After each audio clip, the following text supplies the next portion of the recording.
Bismillahirrahmanirrahim. Assalamualaikum warahmatullahi wabarakatuh. Pada kesempatan kali ini kita akan membahas latihan soal STS Gasal untuk kimia kelas 12. Bab yang kita pelajari ada masalah penyetaraan reaksi redox, kemudian ada sel volta dan elektrolisis. Soal-soal yang dibahas sangat mendukung untuk persiapan STS di semester Gasal ini. Baik saja langsung kita mulai untuk latihan soalnya.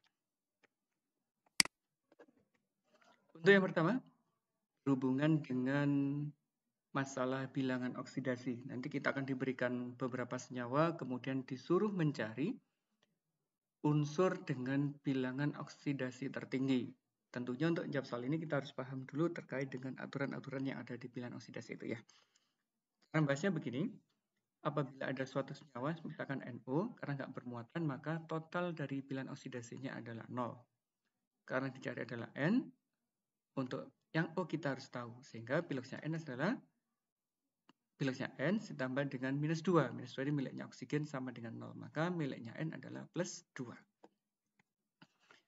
Kalau yang ini oksigennya ada 2 atom. Maka 2 kali min 2 totalnya menjadi positif 4. Untuk yang ketiga, jumlah nitrogennya ada 2. Oksigennya ada 4. Setiap oksigen negatif 2. Totalnya harus 0. Maka miliknya N adalah positif 4. Ini sama kayak nomor 3. Ketemunya nitrogen adalah positif 3. N-nya ada 2. Oksigennya ada 3. Yang terakhir, di sini nitrogennya ada 2, oksigennya ada 5, harus sama dengan 0, maka piloksnya N adalah positif 5. Sehingga nitrogen tertinggi terdapat pada senyawa yang kelima, yaitu N2O5. Untuk model yang kedua, ini adalah pemahaman terkait dengan reaksi redox. Ada persamaan reaksi seperti itu, kita disuruh mencari pernyataan yang benar. Langkahnya, kita harus menentukan dulu bilangan oksidasi unsur-unsur penting di situ. Misalkan Fn di sini ya. Karena unsur bebas, piloksnya adalah 0. Dia berubah menjadi di sini menjadi positif 4 karena oksigennya ada 2. Nah, untuk nitrogennya sendiri kita dapatkan positif 5 karena atom hidrogen itu piloksnya 1. Oksigennya 3 kali min 2 adalah min 6. Min 6 ditambah 1 agar 0 maka nitrogennya adalah 5. Sedangkan nitrogen yang di sebelah kanan ketemunya adalah positif 4 karena oksigennya ada 2. Dari sini kita tahu Sn dalam SnO2 adalah positif 4. Berarti benar ya pernyataan yang pertama. Kalau yang kedua, apakah HNO3 sebagai oksidator? Kita harus tahu dulu ini. Oksidator itu adalah zat yang mengalami reduksi. Kalau kita lihat, untuk HNO3, piloksnya dari 5 menjadi 4. Dia akan turun piloksnya N. Karena turun, dia sebagai oksidator. Kalau N di dalam HNO3 sudah kita hitung ya, nilainya adalah positif 5. Nah, siapa yang sebagai oksidator? Oksidator adalah zat yang mengalami reduksi. Berarti HNO3. Sedangkan Sn, piloksnya naik, mengalami oksidasi, maka dia sebagai reduktor. Oke, untuk yang nomor 3, ini soal model baru, bisa digunakan untuk soal UTBK begitu ya. Ada persamaan reaksi, ini sudah ada koefisiennya, sangat membantu. Kemudian ada nilai Z, Z adalah koefisien dari H2O, dan pembandingnya adalah 7. Sekarang kita lihat nilai Z itu sama dengan 7, di bawah 7 atau di atasnya 7. Lah ngeceknya sederhana banget. Karena di sini ada oksigen sebanyak 7, begitu ya. Otomatis di Z ini kita ganti dengan 7. Karena nilainya sama-sama 7, maka nilai P dan Q adalah sama. Nah, itu. Kalau dilihat secara perbandingan seperti ini ya. Fe-nya sudah jelas, R-nya ada 2, berarti di sini ada nilai 2. Kemudian di sini oksigen hanya ada satu tempat 7, maka di sini 7. Dan hidrogennya ada 7 kali 2, 14 di sini. Nah, ini soal yang mudah sebenarnya ya. Kalau dilihat sih kayak rumit gitu, tapi sebenarnya sangat mudah. Nah, di sini kita harus memahami terkait dengan notasi sel volta. Sel volta itu notasinya adalah reaksi oksidasi baru reaksi reduksi. Nah, di sini kita disuruh mencari potensial yang terbesar. Bagaimana cara mencarinya? Kita boleh menggunakan yang rumus ini ya. Enol sel oksidasi ditambah yang reduksi. Coba kita masukkan yang misalkan yang A di sini. Untuk yang reaksi pertama, ini kan reaksinya oksidasi. Ini kan reduksi. Nah, data di atas yang diketahui ini adalah data untuk reaksi yang reduksi, sedangkan di sini adalah data untuk oksidasi. Maka untuk mendapatkan enolnya nanti di sini kita jumlahkan menjadi positif di sini nilainya. Gitu ya. Awalnya negatif karena reduksi, reaksi menjadi oksidasi, maka enolnya menjadi positif. Begitu juga yang ini. Mg awalnya negatif 237 karena menjadi reaksi oksidasi menjadi positif 2,37. Al sama. Nah, yang ini ketemunya malah negatif. Karena di sini Zn-nya hanya minus 0,76 dibalik, kemudian yang Mg-nya adalah 237 tanpa dibalik karena tetap reaksi reduksi. Nah, yang mendapatkan nilai negatif itu disebut sebagai reaksi tidak spontan. Kalau sel volta itu harus spontan, hasilnya harus positif. Dan yang terbesar kalau kita hitung adalah yang sel ketiga. Nah, ini ya, yang Al dan Ag. Selanjutnya, setelah kita paham notasi sel, kita juga diminta untuk memahami terkait dengan konsep sel volta ini. Anak-anak akan diberi gambar, kemudian disuruh menentukan pernyataan itu benar atau salah. Gambarnya kalau diamati lumayan lengkap, cuma tidak ada arah aliran elektron dan kutub positif negatif, karena di situ anak-anak harus menentukan dari potensial elektrode yang diberikan. X negatif 236, sedangkan Y negatif 0,15. Agar bisa menjawab, anak-anak harus bisa memposisikan logam X dan Y di deret volta. Siapa yang lebih kanan, siapa yang lebih kiri. Ketentuan deret volta N0 yang lebih negatif itu adalah lebih kiri. Maka kalau disusun seperti ini. X ada di kirinya Y. Yang lebih kiri akan mengalami reaksi oksidasi terdapat di kutub negatif atau dikenal sebagai anoda. Sedangkan Y lebih kanan akan mudah mengalami reduksi berkutub positif, kadang dikenal sebagai kutub katoda.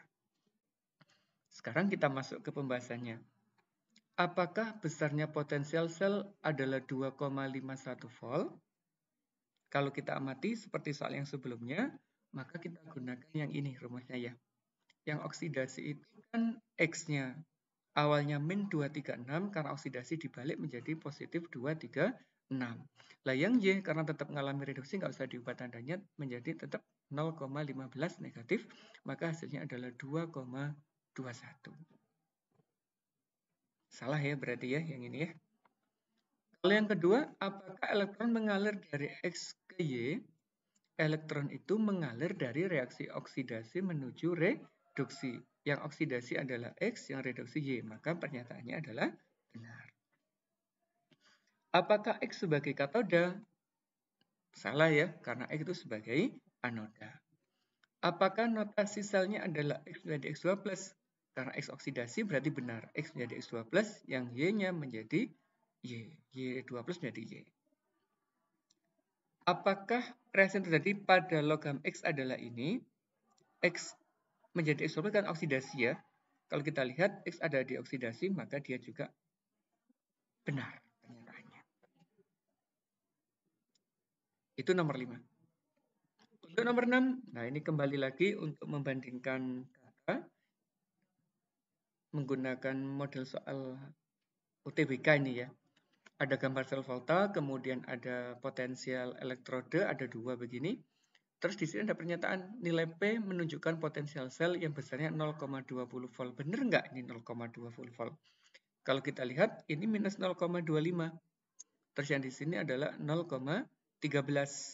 Berarti di deret volta yang lebih kiri adalah yang Ni. Maka Ni mengalami reaksi oksidasi, yang Pp tetap mengalami reaksi reduksi. Kalau dihitung, ininya berubah menjadi positif, yang ini tetap negatif adalah 0,12. Ternyata nilai 0 sel itu kurang dari 0,20. Maka P kurang dari Q. Atau lebih besar dari P, sama aja. Selanjutnya, kita masuk di sel elektrolisis ini. Kita diberi gambar, kemudian anak-anak diminta mencari pernyataan yang benar. 2 lagi yang disuruh mencari ya. Kalau kita lihat, ini ada karbon yang digunakan, larutannya adalah AgNO3. Langkah pertama, kita buat reaksi ionisasinya dulu. AgNO3 menjadi Ag+ dan NO3-. Ag itu bukan golongan 1A, bukan golongan 2A, bukan Al atau Mn, maka dia langsung bisa direduksi. Itu ketentuan reaksi yang ada di katoda. Ag+ direduksi menjadi Ag. Untuk yang di anoda, kita lihat dulu elektroda. Ternyata dia adalah karbon. Karbon itu bersifat inert. Kalau inert kita lihat anionnya. Ternyata anionnya sisa asam oksi. Dia juga sukar untuk dioksidasi. Maka yang ngalah untuk dioksidasi adalah air. Maka air berubah menjadi oksigen dan H+. 4 elektron, di sini 1 kita samakan, kita eliminasi elektronnya menjadi persamaan sel elektrolisisnya. Benar nggak yang A? Mengubah energi kimia menjadi listrik. Kalau sel elektrolisis kebalik ya, harusnya mengubah listrik menjadi energi kimia. Maka yang A salah. Kalau yang B jelas salah, jelas benar. Karena oksidasinya, anodanya menggunakan elektroda inert, sedangkan anodanya menggunakan oksi, maka yang dioksidasi adalah air. Itu benar. Nah, untuk yang di anoda, tidak hanya tergantung pada anion, tapi yang dilihat dulu adalah elektrodanya. Ada 2 faktor itu. Elektroda dulu, baru anion. Apakah spontan? Jelas tidak. Spontan itu hanya untuk reaksi pada sel volta, sedangkan elektrolisis butuh listrik dari luar, maka reaksinya tidak spontan. Kalau di katoda, jelas ya, Ag+ berubah menjadi Ag. Maka yang benar adalah jawaban B dan E. Hitung-hitungannya sekarang. Nah, untuk hitung-hitungannya bisa menggunakan hukum Faraday yang pertama, bisa juga hukum Faraday yang kedua. Kalau di gambar ini ada 2 sel, kalau 2 sel disusun secara seri semacam ini, itu pasti menggunakan hukum Faraday yang kedua. Kalau hukum Faraday yang pertama, itu gambarnya cuma ada 1 saja, tanpa ada rangkaian seri dan sebagainya. Begitu.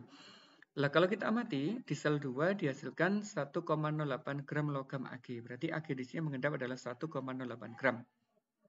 Yang ditanyakan berapa M yang massa CU-nya gitu ya. Hukum Faraday 2 itu kan seperti ini. Berat di sel 1 dibanding berat di sel 2 sama dengan E1 dibanding E2. Ini yang kita cari. Ini yang di sel 2. Untuk E itu kan air dibagi muatan. AR-nya 64 untuk CU. Muatannya adalah 2 plus dari CU 2 plus. Yang ini 108 dari AR-nya. 1 itu dari Ag+, karena muatan Ag adalah positif 1. Jika dihitung, ketemunya adalah 0,32 gram.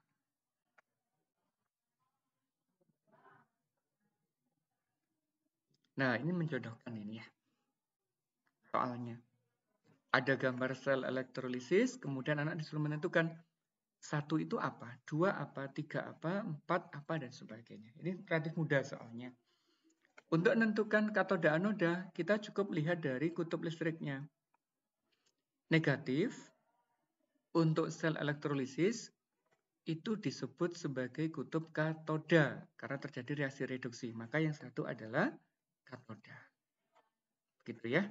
Berarti nanti gandengannya yang katoda. 2 langsung lihat, yaitu di sini anoda. 1 katoda, 2 anoda. Nah, gitu. Terus, untuk mengetahui larutan yang bereaksi apa, kita membutuhkan data persamaan reaksinya ini. Ternyata, di katoda yang bereaksi adalah air. Kalau yang bereaksi air, menandakan bahwa kation logam larutan X itu adalah logam aktif, bisa masuk golongan 1A, golongan 2A, Al, atau Mn. Kalau dari pilihan yang ditampilkan di sini, hanya ada NaCl. Gitu ya. Pasti jawabannya yang 4 itu adalah C ini. Nah, kalau elektrodanya bagaimana lihatnya? Elektrodenya dari sini juga bisa kita amati. Karena yang dioksidasi adalah Cu, berarti elektrodenya adalah elektrode yang bersifat aktif. Selain apa? Selain PT, C, dan AU. Selain 3 elektroda itu, maka akan langsung dioksidasi di bagian anoda. Sehingga untuk elektroda yang di nomor 3 itu adalah yang tepat adalah Cu, bukan C. Kalau C nanti beda hasil reaksinya.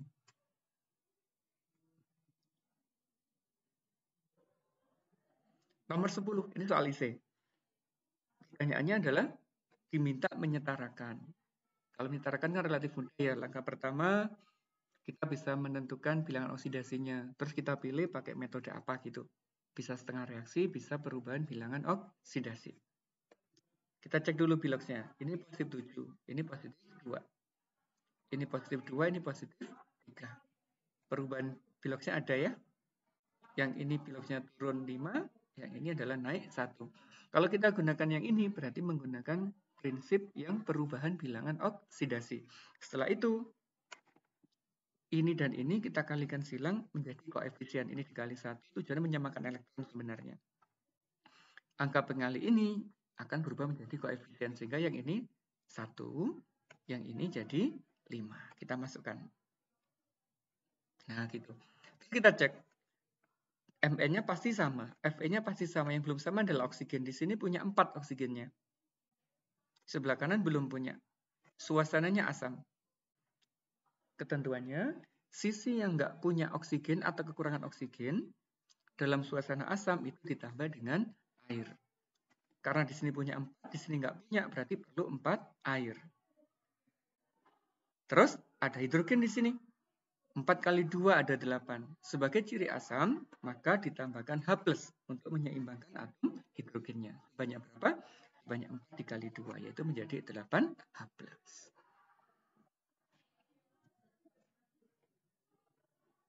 Itu yang kedua.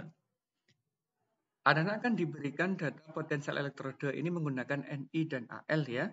Pertanyaannya pasti 3 ini yang sering keluar. Gambar sel volta lengkap, reaksi sel dan potensial sel, sama notasi sel. Bagaimana menggambar agar benar tahu katoda anodanya? Langkah pertama lihat dulu nilainya ya, nilai potensial elektrodenya. Ini minus 1,66, ini minus 0,26. Maka yang lebih kiri adalah aluminium. Yang lebih kiri oksidasi, yang lebih kanan reduksi. Maka gambarnya semacam ini. Al ada di kutub negatif, Ni di kutub positif. Aliran elektronnya dari kutub negatif ke kutub positif.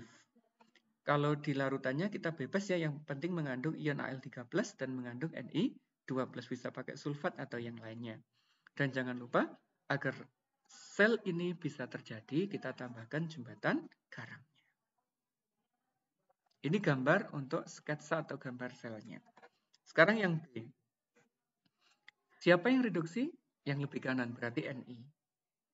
Enolnya tetap ya, karena nggak berubah reaksinya. Anodanya, Al. Mengapa jadi positif? Karena awalnya negatif untuk reaksi reduksi, maka untuk oksidasi menjadi positif. Reaksinya kita samakan elektronnya. Nah, begitu. Namun yang harus hati-hati di sini anak-anak ya. Berapapun pengalinya, itu hanya berlaku untuk atom dan elektronnya. Sedangkan E0-nya dia tidak berubah. Ingat-ingat ya, E0 tidak ikut dikalikan untuk menyamakan elektronnya. Sehingga didapatkan data ini. Ini untuk jawaban yang B. Kalau notasi sel, ya langsung aja. Reaksi oksidasi, ada jembatan garam 2 ini, baru reaksi reduksi. Tambahkan juga E0 sel yang dihitung tadi, yaitu positif 1,40 volt.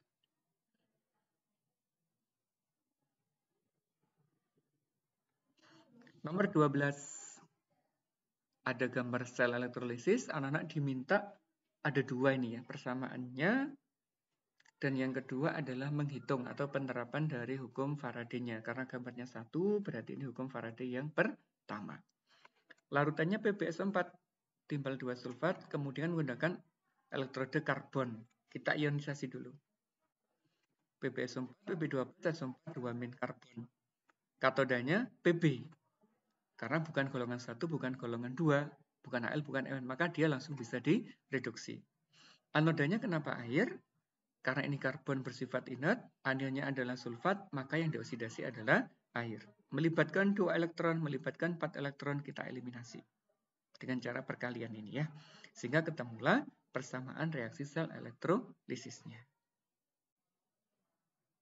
Selanjutnya, untuk menghitung berapa besar massa PB ini, oh ini bukan, saya kebalik ya ini ya.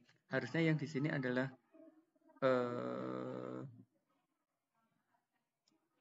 PB2 plusnya di sini, PB-nya di sini, saya kebalik nulisnya, mohon maaf.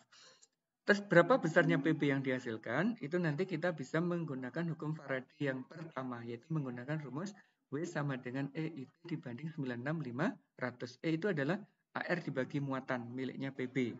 AR-nya 207, muatannya 2, arus listriknya 2, waktunya 965 detik dibagi dengan 96500, maka ketemunya adalah 2,07 gram. Demikian untuk pembahasan latihan soal SDS Kimia semester Gasal. Semoga bermanfaat. Terima kasih. Assalamualaikum warahmatullahi wabarakatuh.